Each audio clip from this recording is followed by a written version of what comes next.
بسم اللہ الرحمن الرحیم۔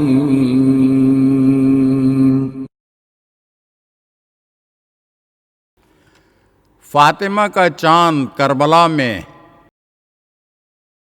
عزادارو، دوسری محرم کے چاند نے دیکھا کہ فاطمہ کا چاند چھوٹے چھوٹے ستاروں کو جھرمٹ میں لیے ہوئے زمین کربلا پر اتر آیا۔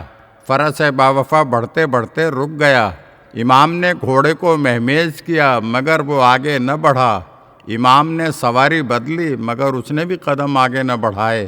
یکے بعد دیگرے 7 سواریاں بدلی مگر کسی سواری نے بھی قدم نہ بڑھایا۔ امام نے کچھ سوچا اور پھر لوگوں سے دریافت فرمایا، اس زمین کا کیا نام ہے؟ لوگوں نے کہا غازریہ۔ پھر فرمایا کچھ اور نام ہے؟ عرض کیا گیا اس کو نینوا بھی کہتے ہیں۔ فرمایا کچھ اور نام بھی ہے؟ لوگوں نے کہا اس کو شط الفرات بھی کہتے ہیں۔ آپ نے فرمایا اس کے علاوہ بھی اس سرزمین کا کوئی اور نام ہے؟ عرض کیا مولا اسے کربلا بھی کہتے ہیں۔ حسین نے یہ سن کر ٹھنڈی سانس بھری اور زین فرس سے فرش زمین پر تشریف لائے اور سجدہ خالق ادا کیا۔ یہ حسین کا پہلا سجدہ کربلا کی خاک پر ادا ہوا۔ سجدے سے سر مبارک اٹھایا، انصار و اصحاب کی طرف نگاہ اٹھا کر فرمایا، اے میرے باوفا صاحب، بس ہمارا سفر ختم ہو گیا۔ وعدہ گاہ حسین آ پہنچی، یہیں ہمارا خون بہے گا۔ یہی وہ مقتل ہے جس کا خدا کے سچے رسول نے کربلا نام بتلایا تھا۔ اپنے لشکر کے سپہ سالار عباس علمدار کو حکم دیا، بھائی عباس مناسب جگہ خیمے لگاؤ۔ باوفا بھائی نے یہ دیکھ کر کہ چھوٹے چھوٹے بچوں کا ساتھ ہے، آفتاب کی کرنیں شعلے برسا رہی ہیں، بے آب و گیاہ ریگستان آگ ابل رہا ہے، لہذا خیام حسینی نہر فرات کے کنارے نصب فرما دیے۔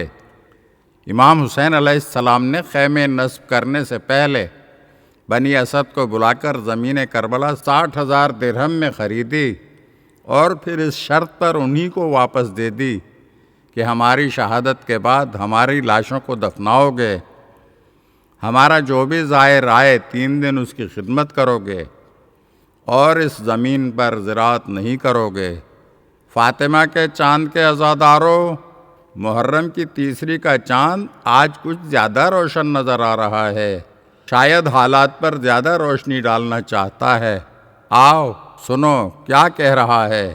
حسین کے کربلا میں قدب رنجہ فرمانے کی خبر سنتے ہی دشمن کے لشکر کربلا پہنچنے لگے۔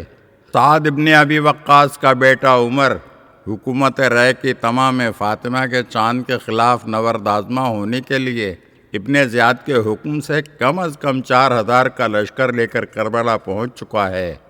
عمر ابن سعد کو ابن زیاد لعین کا حکم پہنچتا ہے کہ حسین کے خیمے فرات کے کنارے سے ہٹا دیے جائیں۔ حکم ملتے ہی یزیدی فوج کا ایک دستہ خیام حسینی کی طرف بڑھا۔ دوسری طرف سے عباس بڑھے، پوچھا کیوں آئے ہو؟ یزیدیوں نے کہا کہ ہمیں حکم ہے یہاں سے خیمے اٹھا دیے جائیں، اس حکم کی تعمیل تمہیں کرنا پڑے گی۔ ان کی بات سن کر علی کے شیر کو جلال آ گیا۔ شمشیر حیدری نیام سے نکلی، جلال کے عالم میں فرمایا تمہاری کیا مجال کہ خیام حسینی یہاں سے اٹھوا سکو؟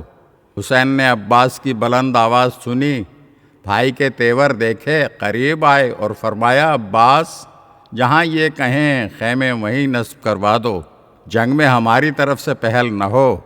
عباس نے آقا کے حکم کی تعمیل کی، خیمے فرات کے کنارے سے ہٹا کر فرات سے دور تپتی زمین پر نصب کروا دیے۔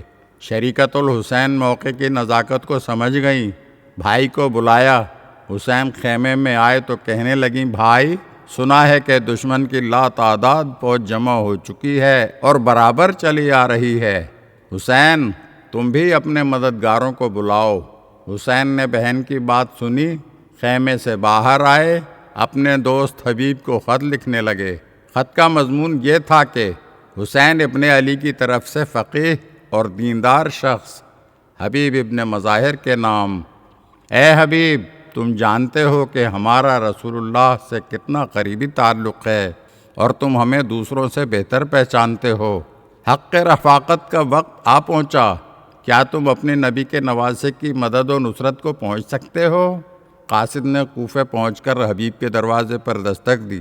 حبیب اپنی زوجہ کے ساتھ دسترخوان پر بیٹھے تھے۔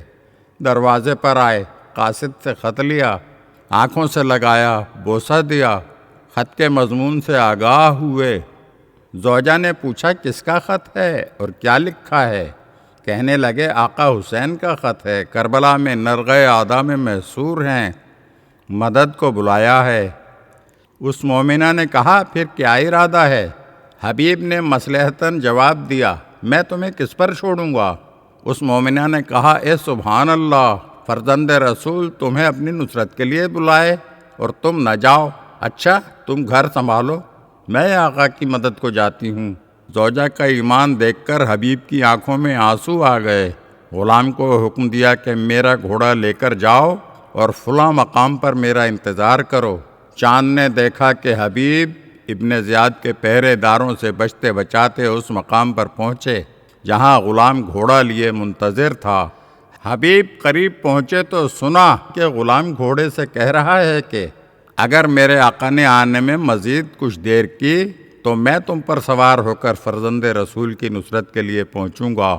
حبیب کے کانوں میں غلام کی آواز آئی تو سر پیٹ کر رونے لگے کہ فرزند رسول پر یہ کیسا وقت آیا ہے کہ غلام بھی مدد کو تیار ہے۔ بس عزادارو، ادھر کربلا میں حسین نے اپنی مختصر فوج کو ترتیب دیا۔ عباس علمدار لشکر ہیں، باقی علم بھی تقسیم ہو گئے، مگر ایک علم ابھی باقی ہے۔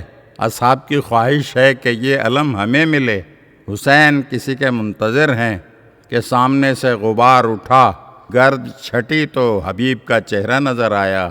حسین علم لے کر خود استقبال کو بڑھے، علم حبیب کے ہاتھ میں دیا۔ اتنے میں کسی نے ثانیہ زہرا سے کہہ دیا کہ بی بی مبارک ہو۔ حبیب آ گئے۔ رسول کی نواسی زہرا کی بیٹی یہ سن کر اپنے مقام سے اٹھ کھڑی ہوئی اور فرمایا فضہ، حبیب کو ہمارا سلام پہنچاؤ۔ فضہ در خیمہ پر آ کر حبیب سے مخاطب ہوتی ہیں کہ حبیب، رسول کی نواسی نے سلام کہلا بھیجا ہے۔ یہ سنتے ہی حبیب نے عمامہ سر سے اتار پھینکا اور دونوں ہاتھوں سے منہ پیٹ کر کہنے لگے اللہ اللہ، رسول دادیوں پر یہ کیسا وقت آ گیا ہے کہ غلاموں کو سلام بھیج رہی ہیں۔ اگر آپ ہمارے چینل کی نئی ویڈیوز دیکھنا چاہتے ہیں تو ہمارے چینل کو سبسکرائب کریں اور گھنٹی کے بٹن کو دبائیے تاکہ ہر آنے والی ویڈیو آپ کو جلد موصول ہو سکے۔ اور ہاں، لائک اور شیئر ضرور کیجیے اور اپنے قیمتی کمنٹ سے ہمیں آگاہ کیجیے۔ شکریہ۔